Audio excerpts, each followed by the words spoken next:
Hello everyone.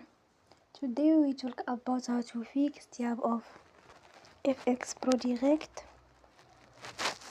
We will go to settings.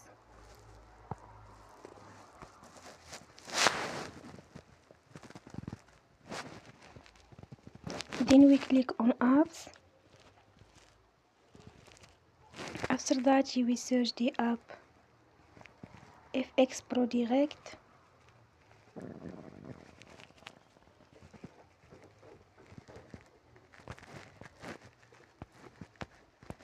And you will click.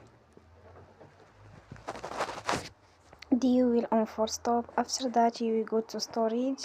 Then we click on clear cache. In the end, turn your phone and you will recharge your phone again. Don't forget to support us by like and subscribe. See you next time and thank you for